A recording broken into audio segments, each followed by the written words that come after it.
Hélène Arveler, historienne de Byzance, vous nous avez proposé de découvrir autour de ces 3 émissions des Inconnus de l'Histoire une femme qui, pendant 5 ans, de 797 à 802, et pour la première fois, je crois, dans l'histoire de Byzance, a exercé seule la magistrature suprême, celle de Basileus, c'est-à-dire d'empereur plutôt que d'impératrice, et qui a failli faire basculer le cours de l'histoire, comme nous allons le voir.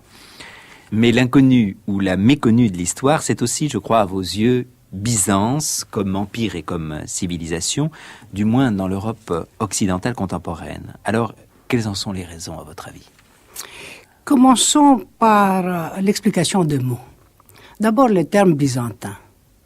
C'est un terme qui n'a point existé pendant toute la période que nous appelons, nous, byzantine. Et nous savons de quelles connotations péjoratives ce terme est chargé dans toutes les langues européennes actuelles. C'était l'Empire romain à l'époque de Byzance. Exactement. C'est même ce que nous disons d'une manière savante en Sorbonne, la translature, c'est-à-dire le transfert de l'Empire de Rome à Constantinople. Ce qui a créé, on le sait, la fameuse théorie de la Rome mobilis, c'est-à-dire de Rome mobile. Rome existe là où siège l'empereur. Donc, tout de suite, Constantinople, c'est-à-dire la ville capitale, la ville impériale de Byzance, devient la nouvelle Rome et non pas du tout la seconde Rome, comme on dit. Pourquoi donc cette nouvelle Rome et sa civilisation est tellement entourée de malentendus, et je dirais même de malvisions, notamment, je le dis tout de suite, chez les peuples d'origine catholique latine? Parce que les protestants et les anglo-saxons ont tout de suite vu autrement Byzance. Pourquoi donc ces malentendus? D'abord parce que n'oublions pas que Constantinople, sa civilisation, sa culture fut détruite pour la première fois par les armées de la croisade, de la 4e croisade. Donc le croisé, sous le signe de la croix, au nom d'une bulle pontificale, au lieu de s'adresser contre les infidèles musulmans qui occupaient à l'époque les lieux saints, se détournent vers Constantinople. On aime dire que les richesses de Constantinople à cette époque valaient bien Jérusalem. Donc voilà un premier complexe, je dirais une première culpabilité qui pèse sur les enfants des Occidentaux croisés en ce qui concerne Byzance. C'est la ville chrétienne détruite par des armées chrétiennes. Psychanalytiquement, on a tué le père ou la mère, si vous voulez, d'une certaine manière. Donc, il fallait expliquer pourquoi cet étonnant événement qui a séparé la chrétienté européenne en 2 parties et dont, il faut dire, passez-moi l'expression, nous payons encore la note.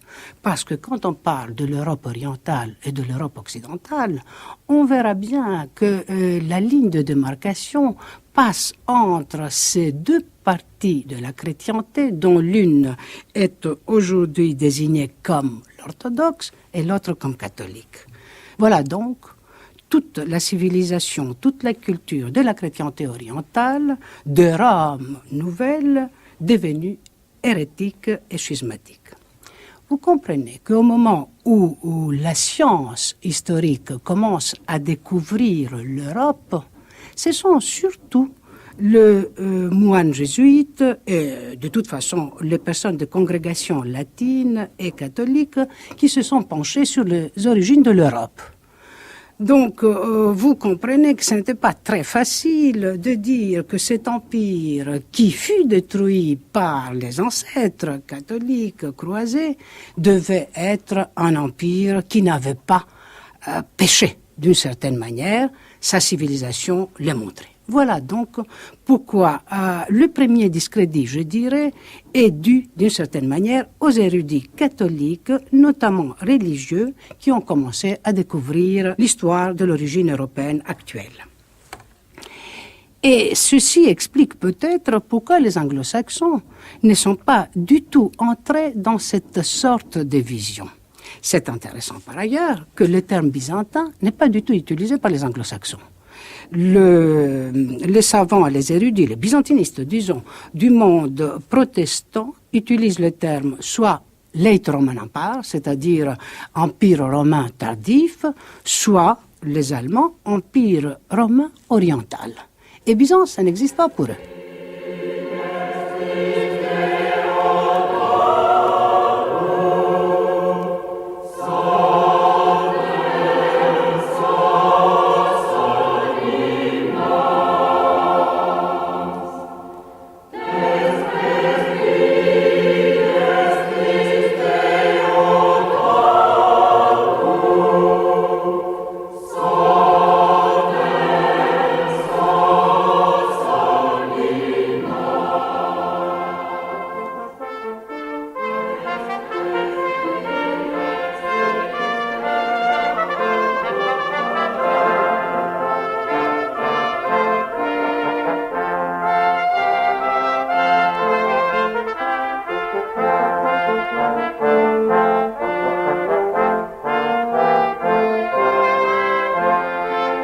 À cette période, en France, donc à l'époque de la Renaissance, au XVIe siècle, quelle est l'image que l'on donne de cet empire byzantin?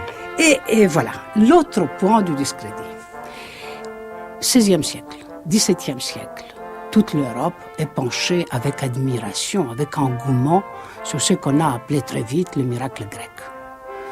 Le monde gréco-romain, avec cette civilisation joviale, avec cet esprit ouvert, le commerce de gens et des idées étant à la mesure et à la portée de chacun. Voilà cette Europe donc penchée sur son origine antique, voit mal tout ce qui a obscurci d'une manière ou d'une autre ces miracles gréco-romains. Qu'est-ce qu'il a obscurci le miracle gréco-romain? Sinon, ce qu'on a appelé l'époque médiévale. Ce n'est pas Une période de décadence par rapport à l'Antiquité. Voilà. Et on lance même le terme de décadence comme si la décadence était une partie quasi naturelle, je dirais quasi organique de toute période historique. Ça, c'est une autre vision des choses. Peut-être il faudra qu'un jour, on se lance dans cette étude de la décadence comme une sorte de déviation, je dirais, des historiens en ce qui concerne le propre phénomène historique.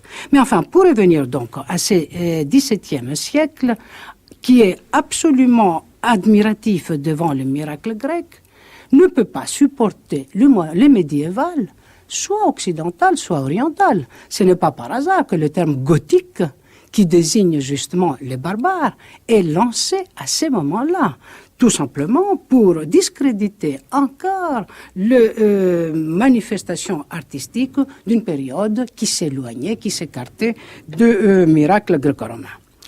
Donc, ces érudits de la Renaissance, qu'est-ce qu'ils ont trouvé d'autre à dire que cette Constantinople, si elle a quelques titres à être étudiés, c'est parce qu'elle était fondée sur la ville ancienne de Byzance, donc la ville de colonie mégarienne, comme on sait, et cette Byzance antique est devenue Constantinople. Nous voilà comment nous arrivons au terme byzantin, mais déjà, ces termes étant chargés de cette tare, je dirais, parce que, justement, montre la période qui s'écarta de la civilisation gréco-romaine, bien que ces manifestations devaient être, je dirais, la suite de ce monde gréco-romain.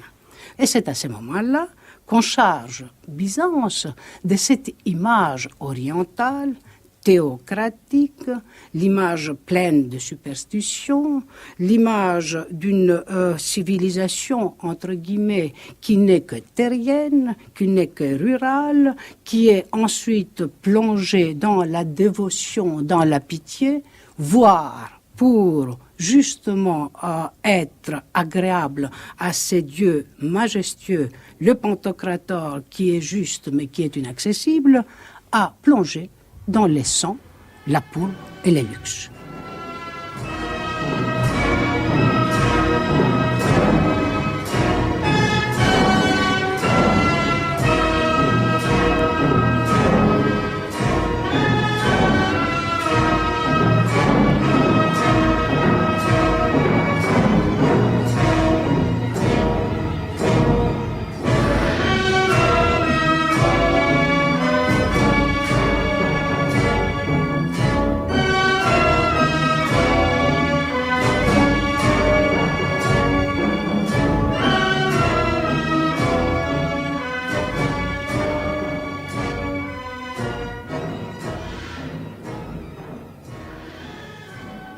Hélène Herveller, dans l'histoire de Byzance, vous avez choisi une femme qui a régné pour la première fois pendant quelques années seule sur cet immense empire, mais qui ne représente pas pourtant probablement l'apogée de cet empire byzantin. Alors pourquoi avez-vous choisi Irène ?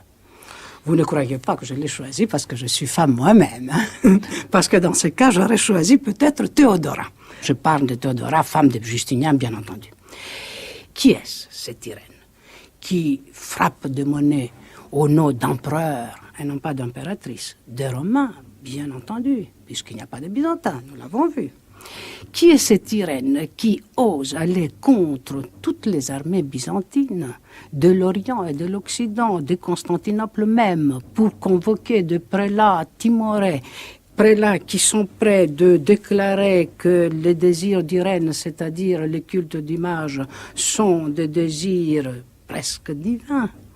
Qui est cette Irène qui, de toute façon, arrive de sa petite province?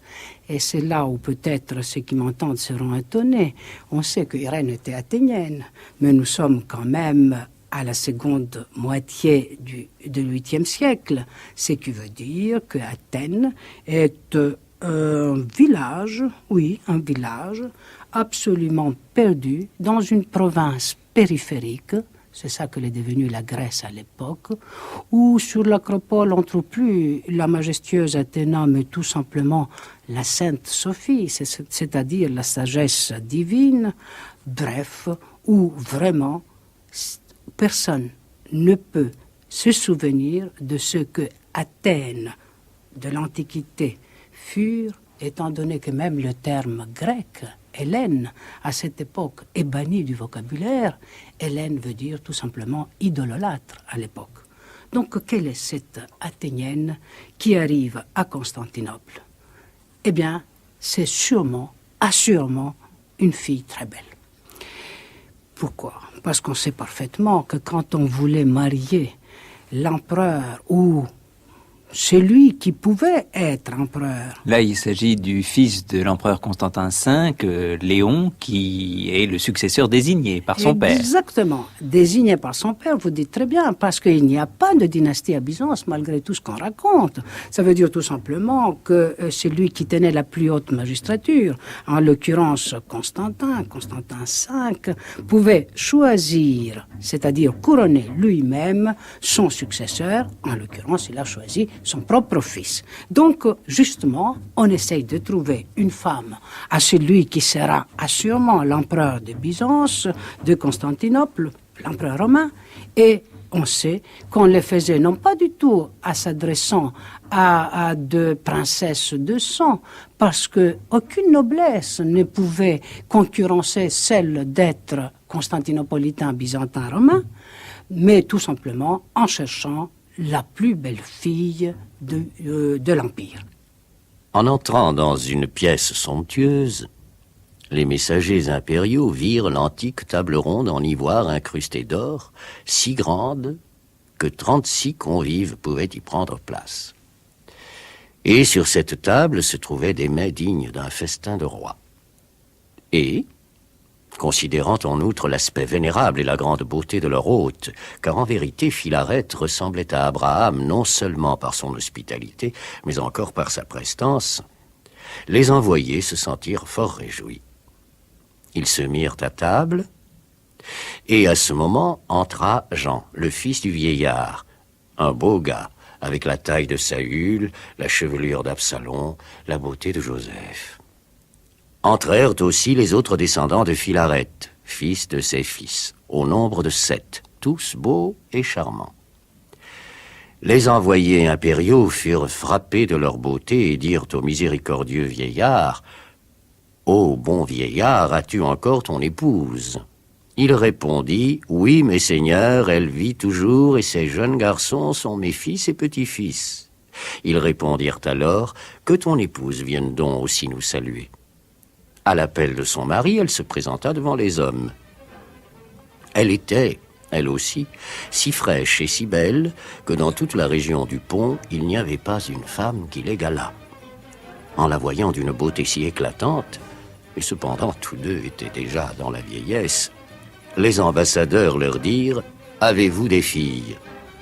« J'ai 2 filles, » répondit le vieillard, « mères de ces jeunes garçons que vous voyez. » Les messagers reprirent « Sans doute ces enfants ont-ils aussi des sœurs ?»« Ma fille aînée a 3 filles, » répondit le vieillard.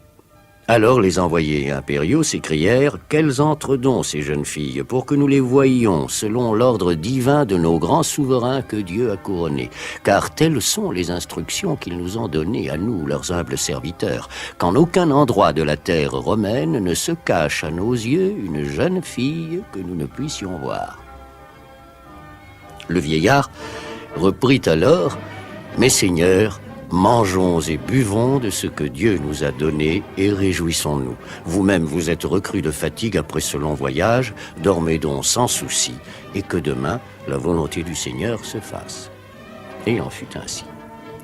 Le lendemain, dès leur réveil, ils réclamèrent aussitôt avec empressement les jeunes filles. Mais le vieillard leur dit « Mes seigneurs, sans doute sommes-nous pauvres gens, mais cependant, jamais nos filles ne sont sorties de leur appartement. Mais puisque vous le voulez, ô mes maîtres, entrez dans leur chambre et là vous les verrez. » Les hommes s'empressèrent et entrèrent dans l'appartement des femmes, et les filles du vieillard vinrent à leur rencontre avec leurs filles. Lors, devant l'éclatante beauté qui auréolait les unes et les autres, car dans leur modeste tenue, elles surpassaient toute femme, ils furent transportés d'aise et ravis de joie, et comme ils ne pouvaient séparer les mères des filles, tant elles s'égalaient en beauté, ils demandèrent au vieillard « Où sont donc tes filles? Où sont donc tes petites filles ?» Il les sépara, et aussitôt, ils mesurèrent, selon les mesures impériales, la taille de l'aînée, qui remplissait les conditions voulues. Ils examinèrent aussi sa poitrine. Elle aussi s'accordait avec les données. De même, la pointure de ses brodequins était conforme au modèle. Pleins de joie, ils emmenèrent les jeunes filles avec leur mère, le vieillard et toute la maisonnée, et gaiement, ils partirent pour Byzance au nombre de 30. La petite fille du miséricordieux Philarète adressa aux autres une exhortation. « Mes sœurs, dit-elle, faisons entre nous un accord de sympathie fraternelle, et que celle de nous qui régnera s'engage à prendre soin des autres. » Je crois du moins qu'Irène devait être choisie de la sorte, et elle arrive à Constantinople. Nous sommes en 768, où vraiment il faut voir cette flottille, la flottille impériale couverte de labarum, c'est-à-dire des étendards de l'empereur, frappés avec la croix, signe victorieuse, etc., etc. Alors voilà cette Irène qui y entre immédiatement dans la vie palatine, une vie qui ne devait pas être simple, mais disons tout de suite que la femme dans tout l'empire de Byzance et pendant toute la longue histoire byzantine joue de quelques privilèges particulier, pas seulement la femme de l'empereur, mais puisqu'il s'agit d'une femme qui sera femme d'empereur, parlons de celle-là. Elles ont une maison impériale à part, elles ont bien sûr une domesticité qui leur est absolument vouée, qui est vouée à leur service et qui leur est très fidèle, mais surtout, elles ont la possibilité de se présenter dans ce qu'on appelle le Sénat, les Silentia, c'est-à-dire les conseils de la couronne, de prendre la parole et aussi de se faire entendre. Ici, peut-être une parenthèse pour nous montrer combien, quand même, à Byzance, les femmes ont joué un rôle important. On sait que... Et pourtant, Irène n'a pas été choisie pour ses qualités politiques, apparemment. Nullement. Elle était choisie, je crois, sûrement parce qu'elle était une fille belle. Je crois que c'est bien de dire qu'elle est caractérisée surtout par sa dévotion sans borne, sans limite, qu'elle est caractérisée par son ambition vraiment démesurée. Mais si on sait la sophistication de la cour byzantine, la complication des rouages gouvernementaux, et la richesse de bureaux ministériels et autres, je crois qu'on ne peut pas quand même se mettre à la tête de tout cela si on a l'intelligence nécessaire et je dirais même la discipline de l'âme et du cœur qu'elle montra Irène.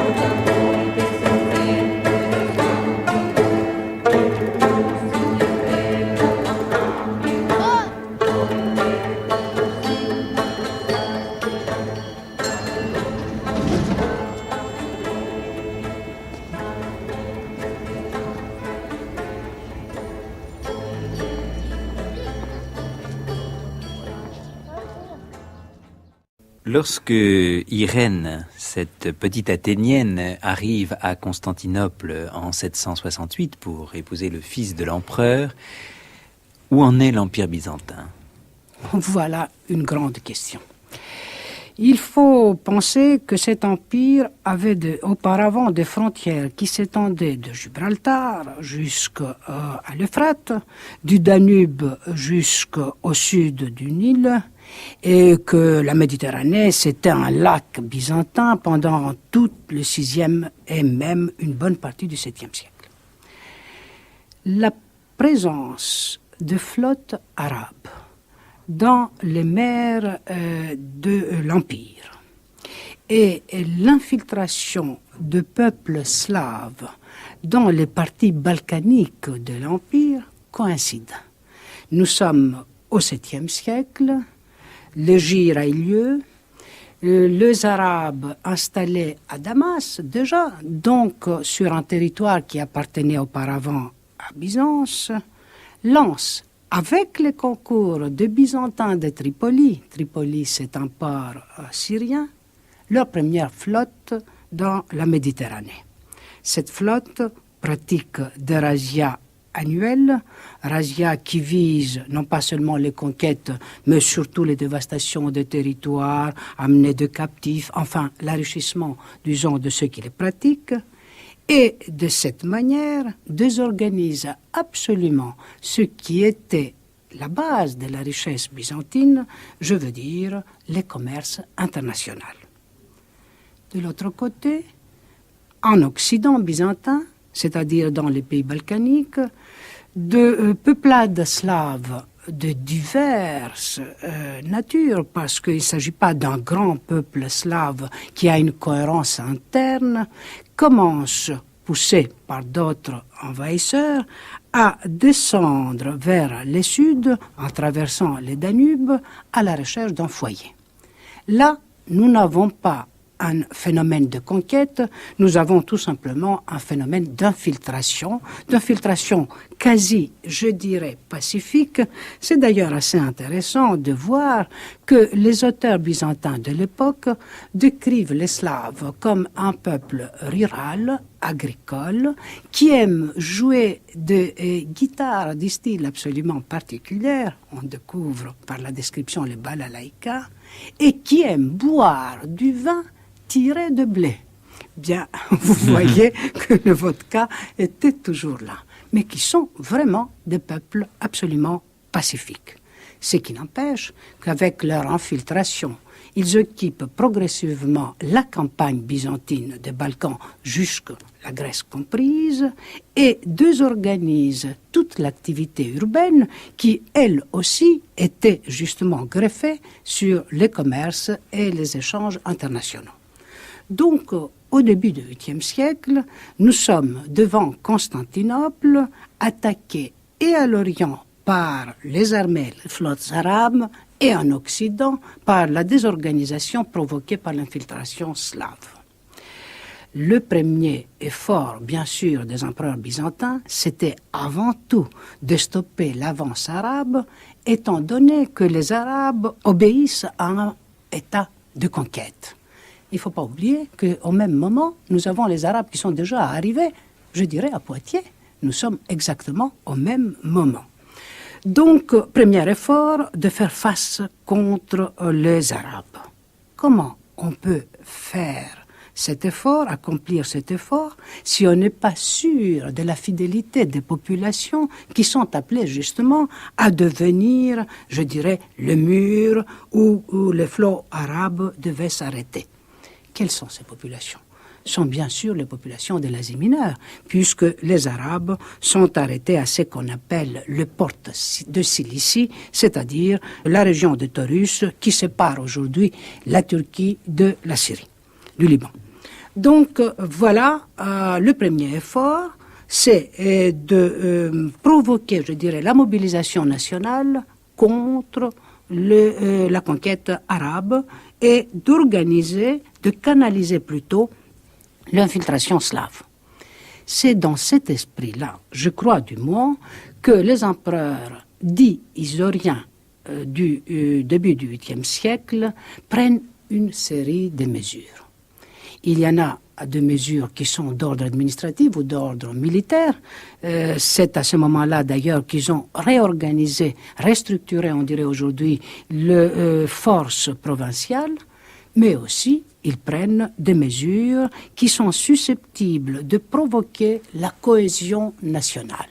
Peut-être une de ces mesures, c'était ce qu'on désigne aujourd'hui d'une manière impropre comme l'iconoclasme, mais nous verrons que l'iconoclasme a eu des influences et surtout des conséquences beaucoup plus importantes qu'une simple mesure contre un envahisseur extérieur. En tout cas, c'est le premier de ces empereurs isoriens, de la dynastie des Isoriens, Léon III, qui va stopper la conquête arabe. Exactement. C'est lui qui stoppe la conquête arabe, 717, siège de Constantinople par terre et par mer par les Arabes. Qui a un peu la même signification que le Poitiers pour exactement, les exactement. Francs. De deux côtés, et le croissant arabe, le croissant musulman, si on peut parler ainsi, a déjà occupé le sud de la Méditerranée. La croix s'est réfugiée vers le littoral nord de la Méditerranée. C'est à ce moment-là, 717 donc, dernier siège arabe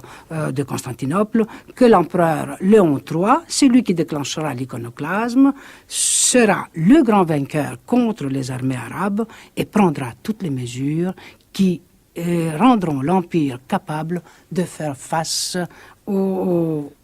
je dirais, à l'autre empire universel qui revendique la domination du monde, c'est-à-dire le califat de Damas à l'époque.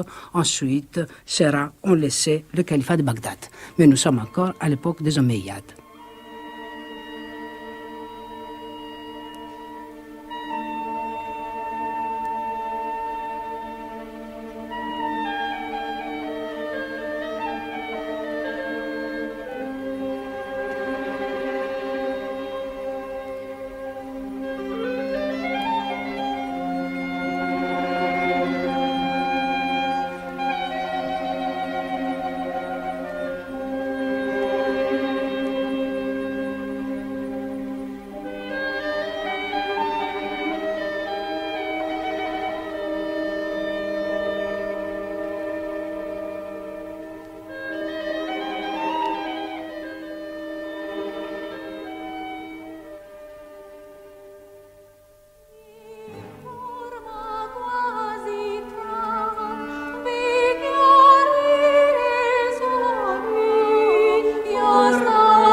Et de l'autre côté, alors quels sont par exemple les rapports de Constantinople avec Rome ?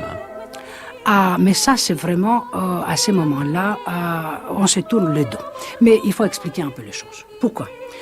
Parce que je vous disais que pour faire face aux Arabes, peut-être Léon III, sûrement son successeur, Constantin V, prennent des mesures dites iconoclastes. Qu'est-ce que c'était cela? C'était tout simplement d'empêcher, disons, comme on dit généralement, les fidèles d'adorer les images, les saintes icônes, comme si c'était de vrais symboles de la divinité. De la présence réelle. De la présence réelle de personnages saints que ces icônes représentaient. Bien sûr, ceci marque une tendance, on dirait philosophiquement, aniconique.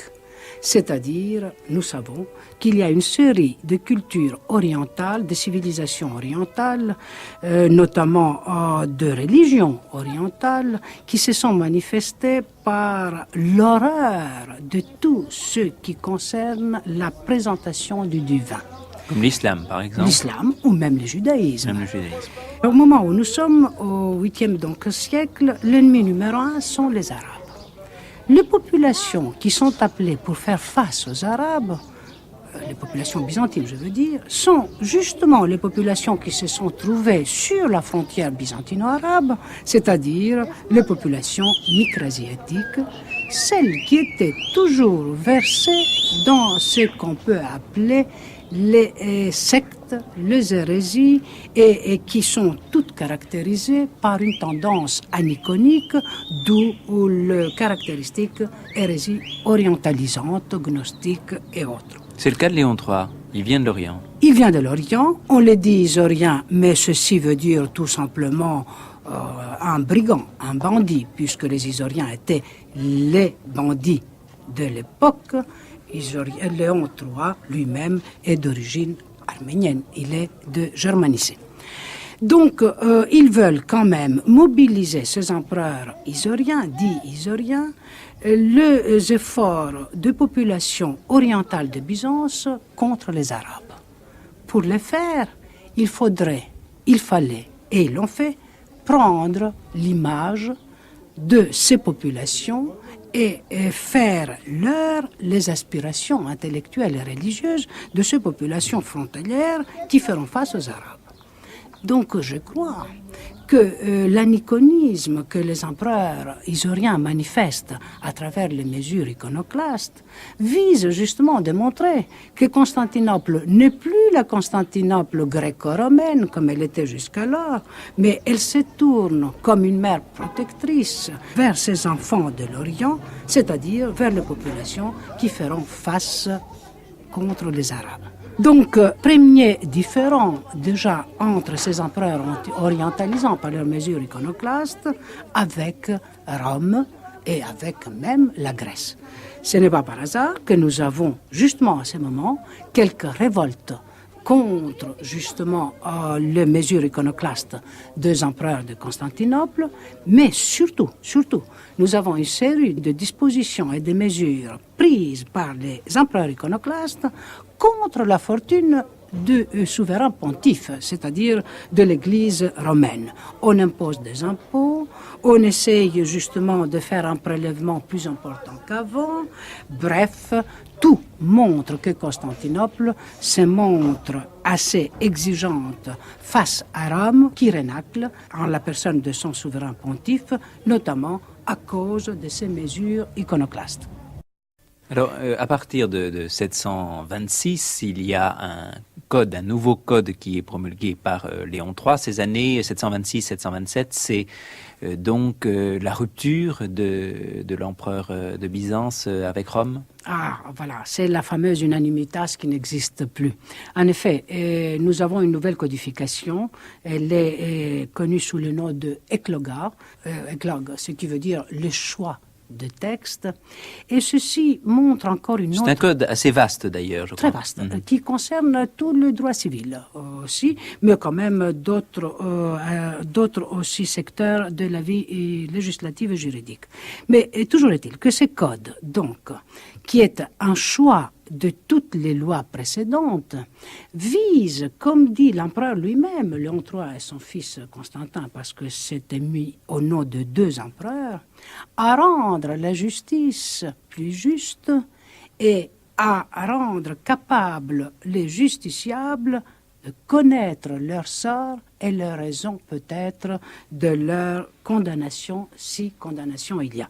Donc les soucis de ces empereurs, c'est un souci plutôt populaire, je dirais. N'oublions pas que tout l'Orient byzantin était aussi une partie déshéritée, appauvrie par rapport aux populations commerçantes et maritimes de l'Asie mineure et aussi de la Grèce. À propos de ce code, on pourrait peut-être dire un mot justement en ce qui concerne la justice civile et criminelle, des peines qu'il prévoit comme châtiment, parce qu'on a peut-être là aussi une image de ce qu'on a appelé la cruauté orientale. Je vois à quoi vous faites allusion. Voilà, notamment, je cite quelques peines, quelques châtiments corporels, amputation du nez, amputation de la langue, amputation des mains, aveuglement. Alors, est-ce que c'est là un signe de barbarie ou au contraire des châtiments moins cruels que les peines de mort qui étaient pratiquées jusqu'à présent? Et voilà, c'est là où je vous dirais que c'est un signe d'orientalisation. Parce que si vous prenez ces peines, vous verrez qu'elles répondent exactement à la nature du délit. On coupe la main d'un voleur, on coupe la langue d'un menteur, ainsi de suite. Donc, nous arrivons dans une notion absolument naïve, quasiment débile, je dirais, du droit, ce qui n'était nullement quand même le cas du droit byzantin, puisque c'était la suite du droit romain. Et toute la codification de Justinien, la codification de Théodose, c'était vraiment le droit romain. Donc là, nous avons la preuve, et vous avez raison de me le rappeler, d'une tendance orientalisante, d'une tendance de se montrer à la portée des gens pauvres, déshérités de ces frontières orientales de l'Empire. Pourquoi? Parce que c'était justement ces gens-là qui seraient appelés à défendre l'Empire.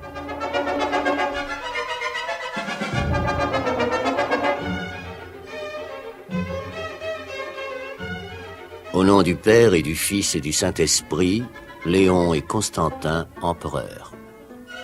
Puisqu'en nous ayant remis entre les mains le pouvoir impérial, comme il lui semblait bon, Dieu a rendu par là manifeste l'amour plein de crainte que nous lui portons, nous enjoignant comme Pierre, le chef suprême des apôtres, de mener paître le très fidèle troupeau, nous croyons qu'il n'y a rien de plus pressé ni de plus grand à lui rendre en retour que de gouverner avec équité et justice ceux qu'il a confiés à nos soins, qu'ainsi soit détruit tout lien d'iniquité, éliminer les pactes de violence et leurs pièges, repousser les assauts des coupables, et qu'ainsi, pour nos victoires sur les ennemis, nous soyons couronnés de sa main toute puissante d'une couronne plus précieuse et plus magnifique que le diadème que nous portons.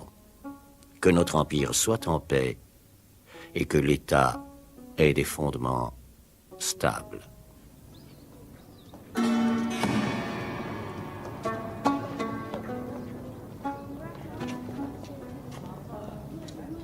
Donc, il y a une sorte de, je dirais décadence, moi aussi, du droit romain, parce que nous n'avons pas ces droits qui étaient humanistes, ou une de ces dispositions, jusqu'encore d'ailleurs, après au IXe siècle on retrouve, exigeait qu'on ne tourmente jamais ceux qui sont en prison, parce que toute la vérité sera obscurcie par justement cet irrespect de la personne humaine.